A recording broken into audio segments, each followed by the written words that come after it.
जय सिया राम सभी को। आज हम आपको वाल्मीकि रामायण के अयोध्या कांड के अध्याय 8 की कहानी सुनाएंगे। तो आज की कहानी इस प्रकार है।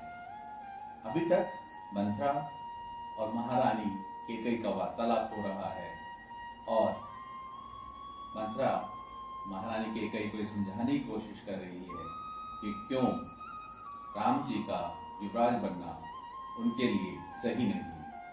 परंतु महारानी कैकेयी को यह बिल्कुल भी गलत नहीं लग रहा कि राम जी को युवराज घोषित किया गया है। तो आज की कहानी इस प्रकार से आरंभ होती है।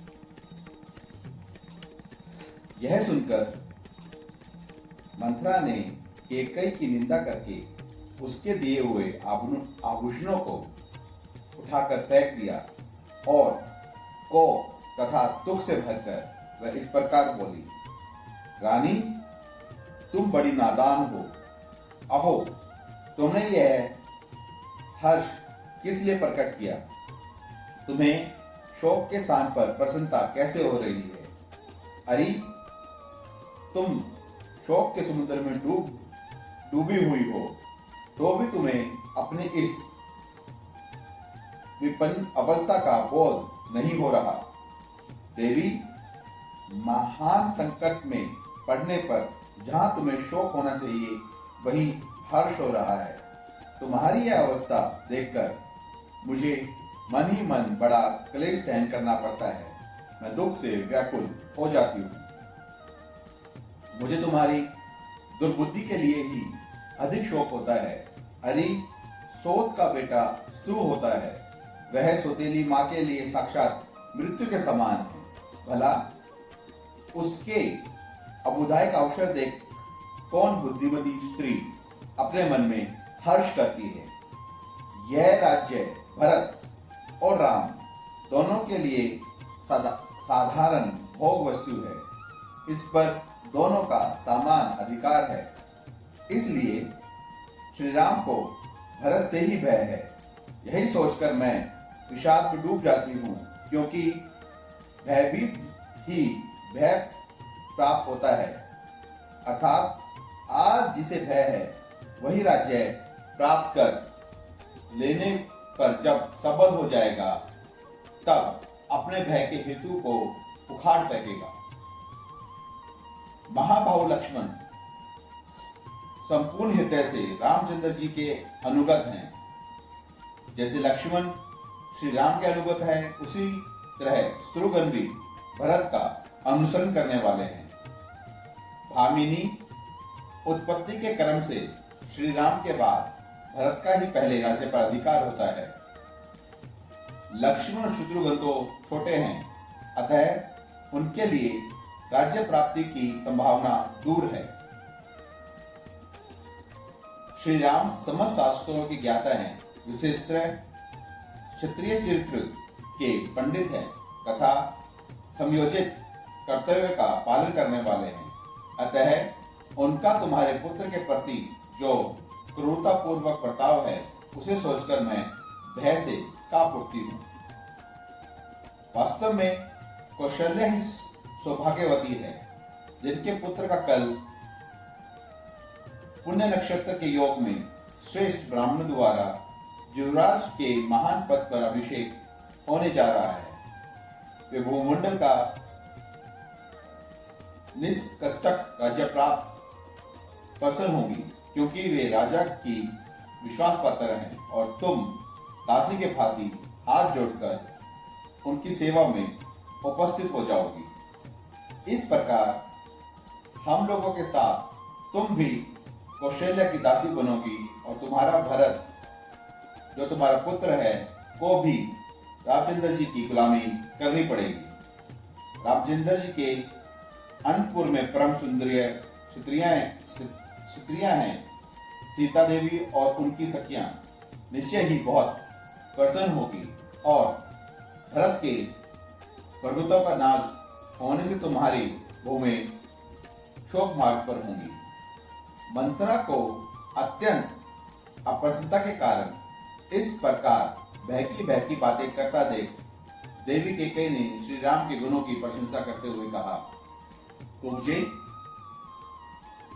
श्री राम धर्म के ज्ञाता हैं, गुणवान हैं, जितेंद्र हैं, कृतज्ञ हैं, सत्यवादी हैं और पवित्र होने के साथ ही महाराज के ज्येष्ठ पुत्र हैं, अतः युवराज होने के योग्य वही हैं। वो वीर जीवी हैं, होकर अपने भाइयों और भृत्यों का पिता की भांति पालन करेंगे। कुब्जे, उनके अभिषेक की बात सुनकर तो इतनी जल क्यों रही है?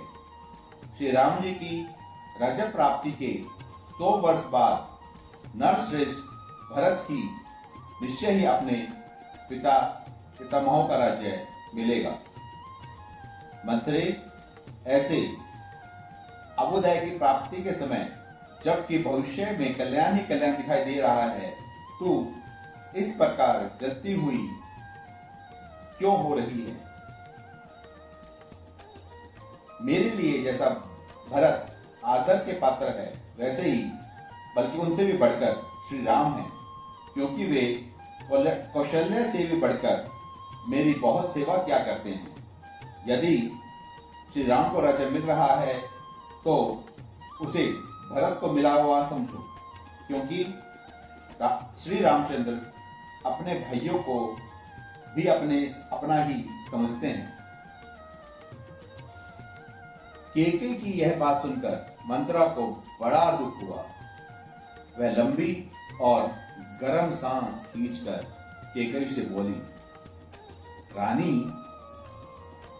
तुम मूर्खतावश अनर्थों को ही अर्थ समझ रही हो। तुम्हें अपनी स्थिति का पता नहीं है। तुम दुख के इस महासागर में डूब रही हो जो शोक और व्यसन से महान विस्तारकों के प्राप्त हो रहा है। कैकेयी राजकुमारी जब श्री रामचंद्र राजा हो जाएंगे, तब उनके बाद उनका जो पुत्र होगा उसी को राज्य मिलेगा। भरत तो राज परंपरा से अलग हो जाएंगे। भामिनी, राजा के सभी पुत्र राज सिंहासन पर नहीं बैठते। यदि सबको बिठा दिया जाए तो बड़ी भारी अनर्थ हो जाए। परम सुंदरी कैकेयी नंदिनी इसलिए राजरोग राजकाज का भार ज्येष्ठ पुत्र पर ही रखते हैं। यदि ज्येष्ठ पुत्र गुणवान ना हो तो दूसरे गुणवान पुत्र को भी राज्य सौंप देते हैं। पुत्र वत्सल्य, तुम्हारा पुत्र राज्य के अधिकार से तो बहुत दूर हटा ही दिया जाएगा। वह अनाथ की भांति समस्त सुखों से भी वंचित हो जाएगा। इसलिए मैं तुम्हारे ही हित की बात सुझाने के लिए यहाँ आई हूँ, परंतु तुम मेरे अभिप्राय को समझती नहीं। उल्टे शोध का अभ्युदय सुनकर मुझे पारितोषिक देने चली हो। याद रखो, यदि श्री राम को निकष्टक राज्य मिल गया तो वो भरत को अवश्य ही इस देश से बाहर निकाल देगा अथवा उसे परलोक भी पहुंचा सकते हैं। छोटी अवस्था में ही तुमने भरत को मामा के घर भेज दिया। निकट में रहने से सौहार्द उत्पन्न होता है। यह बात सथावर योनियों में भी देखी गई है। भरत के अनुरोध से शत्रुघ्न गुरु के साथ ही चले गए। जैसे लक्ष्मण राम के अनुगामी हैं, उसी प्रकार शत्रुघ्न भरत के अनुसरण करने वाले हैं।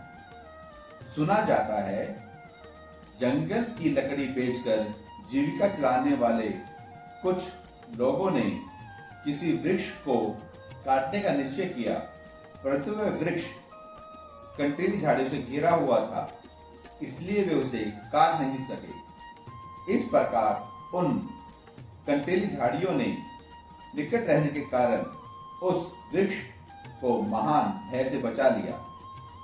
सुमित्रा कुमार लक्ष्मण श्री राम की रक्षा करते हैं और श्री राम उनकी उन दोनों का उत्तम भ्रात प्रेम दोनों अश्विनी कुमारों के भांति तीनों लोक में प्रसिद्ध है।